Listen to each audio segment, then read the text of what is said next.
I'd like you to describe your first day at school that you remember. You should say where the school was, how you went there, what happened that day, and how you felt on that day. You'll have 1 to 2 minutes for this. Go ahead. Well, I clearly remember my first day at school, even though it happened a long time ago. The school was a small government primary school in my hometown. It was just about 15 minutes away from my house by walk, and I actually went there holding my father's hand. I can still recall how excited but also nervous I was because everything was new to me. When I entered the classroom, I saw many children sitting together, some crying and some quietly looking around. I was given a seat next to a boy who later became my close friend. That day, we were introduced to our class teacher. She was very kind and tried to make us feel comfortable. She taught us some simple songs and also gave us colorful pencils to write our names. At first, I felt shy and didn't want to leave my father, but once the activity started, I slowly felt better. By the end of the day, I was smiling and even talked a little to my classmates. Overall, my first day at school was both scary and exciting, and it left a deep memory in my mind. Thank you. Okay, now we'll move on to part 3. We'll discuss some related topics in a bit more detail. First question, how do parents prepare their kids to go to school on the first day? I think most parents try to prepare their kids both mentally and practically. For example, they often buy new clothes, shoes, and school bags, to make the child feel excited. Parents also talk to them about what school will be like to reduce their fear. In my case, my mother told me stories about school and even showed me pictures, so I kind of knew what to expect. This kind of preparation, it really helps children feel more comfortable and less anxious. Right, that makes sense. How do children socialize with each other? Children usually socialize through play and group activities. Like during break times, they easily start talking or playing games like football or hide and seek. Simple things too, like sharing lunch or crayons, can help them make friends quickly. Unlike adults, children don't think too much before talking, so they naturally get along with each other. I remember I made my first friend just by exchanging pencils on the first day. It was that simple. Is socialization important for children? Oh, yes, definitely. Socialization teaches children essential life skills like communication, teamwork, and problem solving. It also helps them build confidence because they learn how to express their feelings.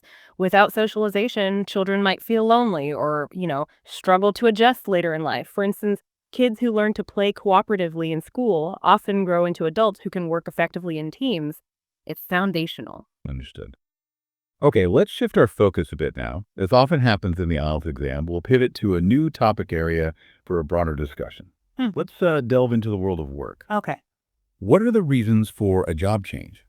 Well, there are several reasons. People might change jobs for better pay, maybe career growth, or sometimes finding a healthier work environment is key. Sometimes personal factors, too, like moving to a new city, can force them to switch. For instance, one of my friends changed his job because his old company didn't really provide enough opportunity for growth, and, well, now he feels much more satisfied. Thank you very much. Okay, that concludes our Band 8 simulation. Now here's where it gets really interesting. You just heard a strong performance, definitely good, that's Band 8. But now, let's hear how a Band 9 response tackles the exact same questions. All right. Listen closely now for those subtle but really significant shifts. Vocabulary, sentence structure, the way things are expressed. You should notice how the language paints a much more, vivid picture and shows a higher level of fluency and precision. Okay, welcome back for round 2, our second simulation. I'll be the examiner again, and you'll now be providing those Band 9 level responses. We'll start again with the exact same Part 2 cue card. Describe your first day at school that you remember, you should say. Where the school was, how you went there, what happened that day, and how you felt on that day. You have 1 to 2 minutes. Please begin. I still have a vivid memory of my very first day at school, even though it happened more than 2 decades ago. My school was a small, brightly painted primary school located in the heart of my hometown. It wasn't too far from my house, maybe a 10-minute walk, and I went there with my father, who held my hand tightly because I was both curious and extremely nervous.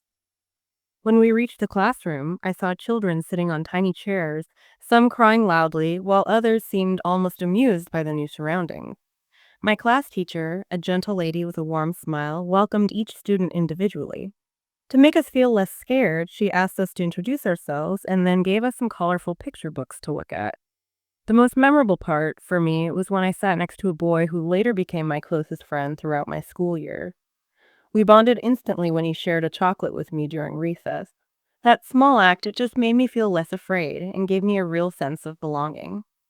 My feelings on that day were quite mixed. At first, I felt like crying because, honestly, the thought of being away from home was terrifying. But as the day progressed, my anxiety slowly turned into excitement. By the time my father came to pick me up, I didn't want to leave because I had already found friends and felt welcomed into a new world. Looking back, I feel that day was not just the beginning of school, but also, maybe, the start of my social life outside my family. Thank you for that detailed recollection. We'll now move on to part 3 again, discussing some related topics. How do parents prepare their kids to go to school on the first day? Well, parents usually try to create a positive outlook towards school before the first day actually arrives. They might buy their child new stationery or perhaps a favorite cartoon themed school bag, to build excitement. More importantly, though, they often talk to the child about what to expect so the environment doesn't feel entirely unfamiliar. I remember my mother walked me to the classroom and even stayed outside for a few minutes so that I could sense her presence. That balance, I think, between independence and reassurance is very important for easing a child into such a big transition. I see what you mean. That balance is key. How do children socialize with each other? Children have this very natural and instinctive way of socializing. They really don't worry about social barriers the way adults sometimes do. Simple things like sharing a snack, playing together on the swing, or even just asking what's your name can start a friendship. For example, I once saw my younger cousin make a close friend simply by lending his toy car to another boy in the park. It just shows that children connect through actions more than words, which makes their relationships feel very genuine. That's an interesting point about the genuine nature of their connections. Yeah. So, is socialization important for children? Oh, absolutely vital. Socialization is crucial because it shapes a child's emotional intelligence, their ability to communicate, and even their sense of identity.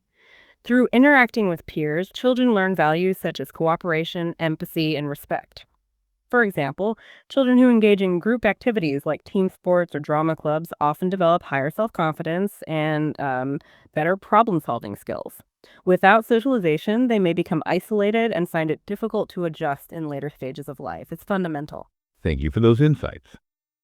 And now, shifting back to the topic of work again, what are the reasons for a job change?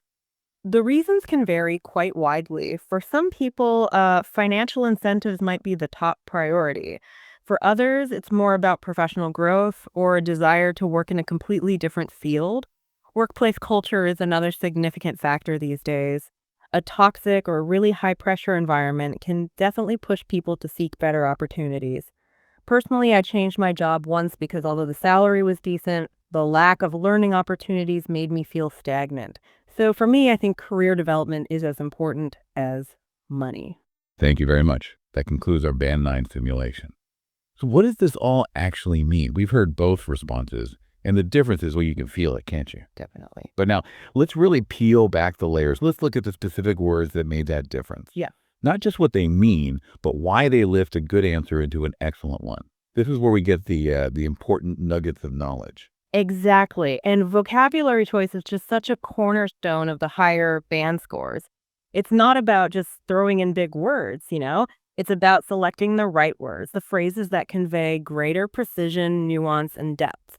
You'll see how even small changes can really impact the overall quality and sophistication of the response. Okay, let's start right there then. In the Band 8 response, we heard clearly remember. Simple enough. But how did the Band 9 speaker elevate that with vivid memory? What's the upgrade there? Vivid is such a good word here. Clearly, remember is fine. It's functional English, right? But vivid memory implies more. It suggests you're not just recalling it, you're almost re experiencing it. It brings in sensory details, emotional depth. It paints a picture. That level of descriptive precision, like saying a very clear and detailed recollection, shows a broader, more sophisticated vocabulary. That's what examiners notice. Okay, I get that. It paints a picture for me too. And building on that, Band 8 said the school was in my hometown. Band 9 said located in the heart of my hometown. What's the effect of adding in the heart of? Well, it's about creating imagery again and maybe some emotional resonance. In my hometown, it's just factual, it's a location. Okay. But in the heart of my hometown, That adds a layer of affection, maybe, a sense of centrality, personal connection. It feels more significant, it's a more evocative phrase, showing, idioms and descriptive language beyond the basics. Interesting. Okay. Feeling. Happy. Excited but nervous. Band 9. Curious and extremely nervous, plus that terrifying thought, and summing up as quite mixed. How do these choices show a higher level? This really shows a better command of, let's say, emotional vocabulary. Excited but nervous is common, we all get it. But curious and extremely nervous, that extremely ramps up the intensity. Yeah. And adding terrifying thought gives insight into a deeper internal struggle. It's not just nerves, it's actual fear. And then mixed feelings is just a very neat, precise way to capture that complex emotional state, showing you can talk about conflicting emotions clearly. It's much more engaging. I see that, Def, yeah. What about the teacher? Band 8 was very kind and tried to make us feel comfortable. Band 9, a gentle lady with a warm smile. And the impact was a sense of belonging. What's the difference in effect? Here, the Band 9 response uses concrete details. It shows kindness with a gentle lady with a warm smile, creating a strong visual rather than just stating she was kind. Right, showing, not telling. Exactly. And sense of belonging, that's a more sophisticated concept, isn't it? It's psychological. Feeling accepted, fitting in. It goes way beyond just comfortable to a deeper emotional need. It shows the ability to talk about actions and their deeper emotional results. That's a great example. Okay, moving to part 3, socialization. Band 8 said it teaches essential life skills like communication, teamwork, and problem solving. Band 9 talked about shaping emotional intelligence, ability to communicate, and even their sense of identity. Why is the Band 9 choice stronger? This is a really good example of upgrading general terms. Essential life skills is okay, but it's broad. Emotional intelligence, that's a specific, well-understood concept in psychology, covering empathy, self-awareness, social skills. And linking it to sense of identity adds another layer, a developmental aspect. Yeah. It just shows a more advanced understanding of the topic and having the right vocabulary to discuss it precisely. It moves from a simple list to something more analytical. Very clear. And reasons for a job change. Band 8. Better pay, career growth, or a healthier work environment. Band 9. Financial incentives, professional growth, desire for different fields. Plus, workplace culture, mentioning toxic high pressure. What's happening with the language there? The Band 9 response just shows a wider range of vocabulary and more specificity. Financial incentives sounds a bit more formal, maybe more academic than just better pay. Desire for a different field is more nuanced about career direction, and bringing in workplace culture, especially qualifying it with toxic or high pressure, demonstrates a sophisticated ability to discuss complex, modern factors in job decisions. It's more detailed, more analytical than just the basic reasons. That's right. And finally, the downsides of changing jobs. Band 8 mentioned frequent changes might make someone seem unreliable. Band 9 shared that anecdote about the colleague feeling mentally exhausted by the constant change.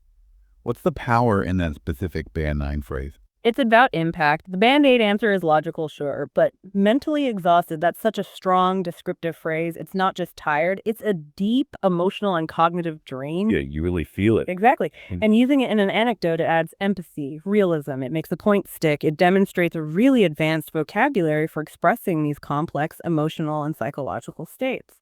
Wow, yeah. The difference really is in those details, the deliberate word choices.